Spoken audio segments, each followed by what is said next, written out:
আপুনি কঁকালৰ বিষত ভুগি আছে নেকি? উঠা বহা কৰিলেই অসহ্য যন্ত্ৰণা ভোগে নেকি? তেন্তে জানি লওক কেইটামান বিশেষ উপায়। এই নিয়ম মানিলেই লাভ কৰিব বহু পৰিমাণে কঁকাল বিষৰ পৰা উপশম। শৰীৰত ভিটামিন বিৰ অভাৱ, পুষ্টিৰ অভাৱ, অত্যাধিক ক্লান্তিৰ বাবেও কঁকালৰ বিষ হ'ব পাৰে। কিছুমান নিৰ্দিষ্ট নিয়ম মানি চলিলে কঁকালৰ বিষৰ পৰা বহু পৰিমাণে উপশম কৰিব পাৰি। বয়স বঢ়াৰ লগে লগে বহু লোকেই কঁকালৰ বিষত ভোগে। কিন্তু আজিকালি দেখিবলৈ পোৱা যায় খুব কম বয়সতেই কঁকালৰ বিষৰ দৰে কঁকালৰ বিষ অনুভৱ কৰে। পুৰুষেই হওক বা মহিলাই হওক, সকলোৱে কিছু পৰিমাণে হ'লেও কঁকালৰ বিষত ভোগে। ভিটামিন বিৰ অভাৱতো আপোনাৰ শৰীৰত কঁকালৰ বিষ বা বিষ হ'ব পাৰে। এনে ক্ষেত্ৰত আপুনি মাছ, মাংস, গাখীৰ, কণী, পানীৰ, কল, ষ্ট্ৰবেৰী খাই ভিটামিন বিৰ অভাৱ পূৰণ কৰিব পাৰে। গাখীৰ আৰু হালধিৰ লগত গাখীৰ মিহলি কৰি খালে কঁকালৰ বিষ বহু পৰিমাণে উপশম পাব। মুক্তিত হালধি আৰু গাখীৰ অতি উপকাৰী বুলি প্ৰমাণিত হৈছে। হাড়ৰ বিষৰ পৰা উপশম পাবলৈ হালধিৰ এণ্টিফ্লেমেটৰী আৰু এণ্টিঅক্সিডেণ্ট গুণ ফলপ্ৰসূ।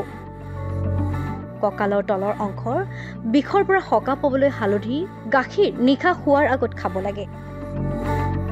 ইয়াৰ বাবে এগিলাচ গাখীৰত আধা চামুচ হালধি মিহলাই খাব পাৰে।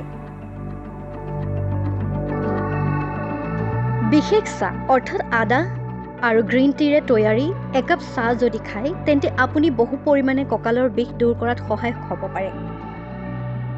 বনাবলৈ আদাৰ সৰু সৰু টুকুৰাৰে গ্ৰীণ টি উতলাই লওক। প্ৰদাহ নিবাৰণকাৰী গুণেৰে সমৃদ্ধ এই ভেষজ চাহে বিশেষ বিষৰ উপশম কৰাৰ লগতে কঁকালৰ বিষ উপশম ঘটাব পাৰে। গৰম পানীয়ে গা ধুলেও কঁকালৰ বিষ বহু পৰিমাণে কমে।